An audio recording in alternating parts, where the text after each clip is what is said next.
It's cold outside. It's winter, and I'm on my way to my friend's house. It's cold. It's snowy. It's windy, and I'm cold, cold, cold. I should have put on a jacket in hindsight, but I didn't. Luckily, I only have to go over to the next apartment building where my friend lives.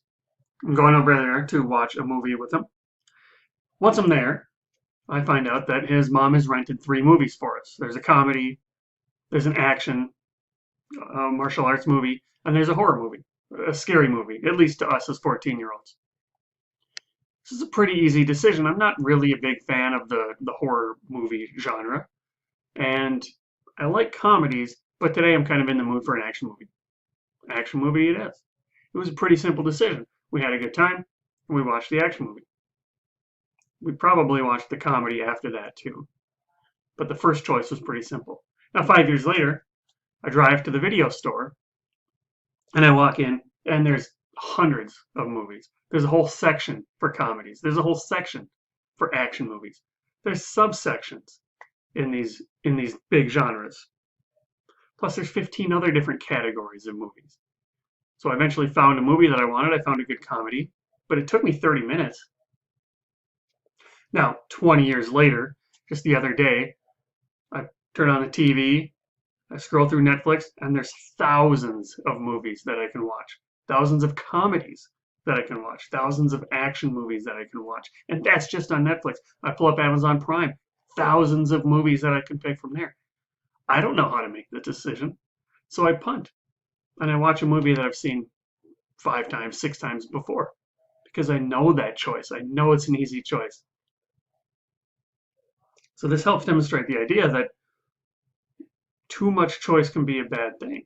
Making decisions is hard. There's too much information out there. We have too many choices available to us. And as a result, we end up taking shortcuts.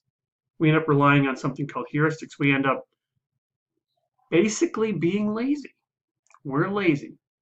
And that's not all bad, but you need to know about it. Find out more right after this.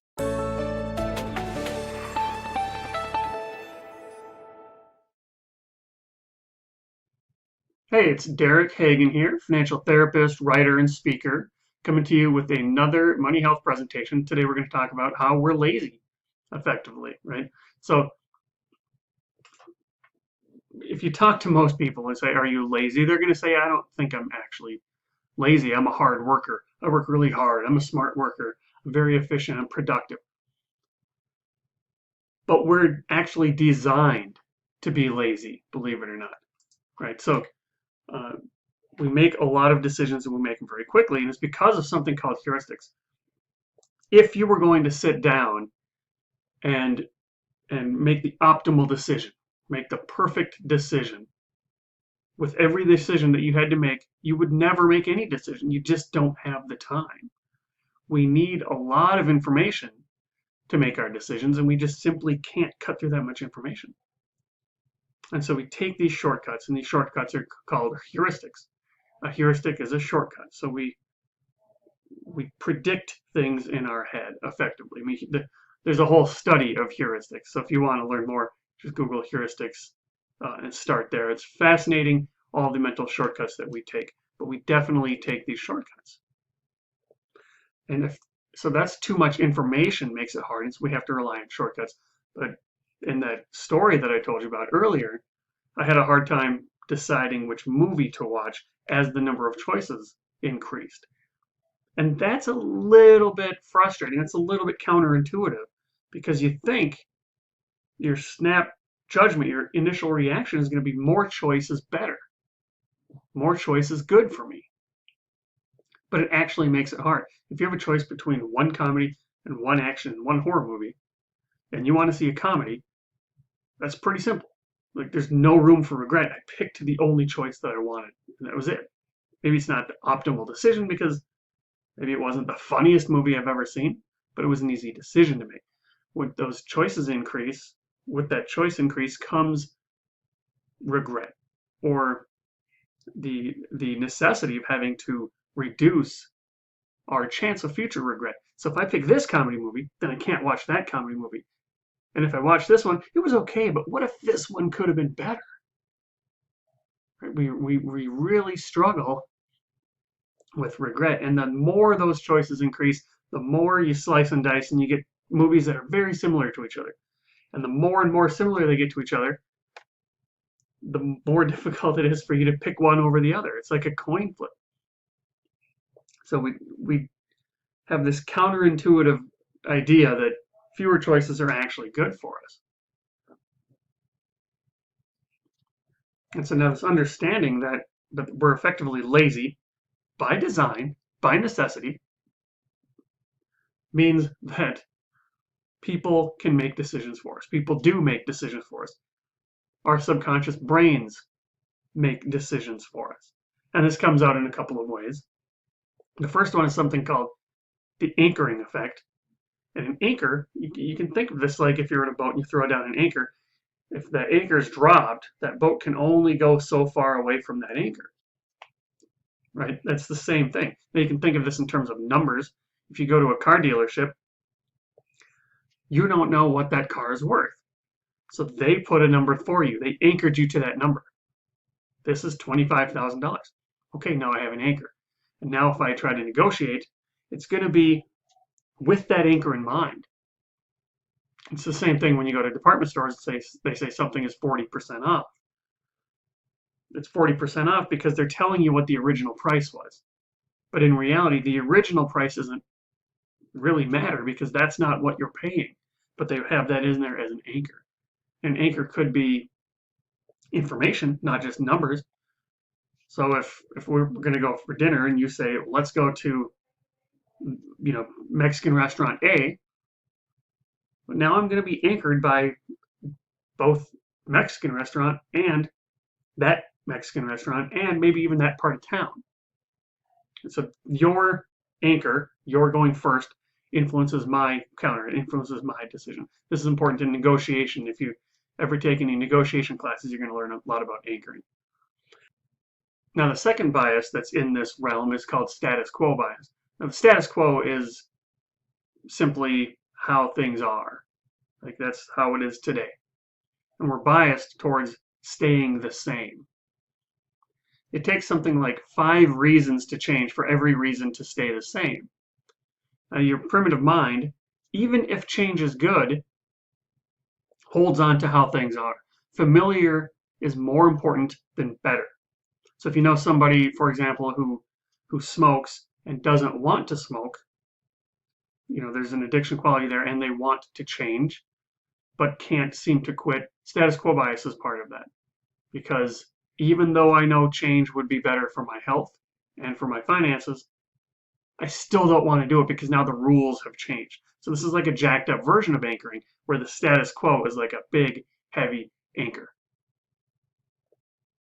And then the third way that this can happen to us is through something called form design or default choices. When you're signing up for things, the anchor matters. It's almost like an anchor. The default choice matters. There's fascinating research through countries where organ donation, you are automatically an organ donor unless you opt out. So you still have all the freedom in the world and the permission to opt out. And compare that to a country like the United States where you have to opt in. So the default choice is that you're not an organ donor. So then you look around and you see the rates in countries where the default is that you're a donor. Those are way higher than the countries where the default is that you're not a donor. And it's not because there's anything inherently different between the citizens of each country. It's literally because we are lazy and we pick the default choice. So if the default choice is I'm not a donor, I'm more likely to not be a donor. I'm not going to check the box to opt in. But if the default choice is to not be a donor, if the default choice is to be a donor, I'm not going to check the box to opt out. We are driven by how the form is designed. You see this at work with the 401k, your retirement plan. If the default choice is that you're going to be signed up and you're going to be contributing 3%, but you can opt out, you're more likely to contribute 3% to your 401k. Now, if they don't opt you in and you have to opt in yourself, you're more likely to not have a 401k. But it would be very uncomfortable for us if we had to walk around knowing that we weren't in control of our decisions, we being the conscious brain, right? So we're very good at justifying. So our primitive mind makes the decision, or somebody else influences our decision, but that's uncomfortable, so we justify. Our rational brain is very good at justifying. So for example, if the default choice at your job was to not sign up for a 401k, and I asked you, why don't you have a 401k? You would come up with 5 or 6 options right off the bat. Maybe I can't afford it, or maybe now is not the right time, or maybe I don't want my money locked up until I'm 60, or some version of that. But if your company does have you opt in, and now you have a 401k, and I say, why do you participate in a 401k? You're not going to say, well, because I was too lazy to opt out. You're going to say, because I'm financially responsible, I have to save for the future. I don't know if Social Security is going to be there. You're going to come up with all kinds of reasons for why you did it. It's the same thing with organ donation. And there's been studies done about this, which is pretty fascinating. We know the default choice influences the decisions. But if you ask the people coming out, hey, why did you not become a donor? The real answer is because I had to opt in and I didn't want to opt in.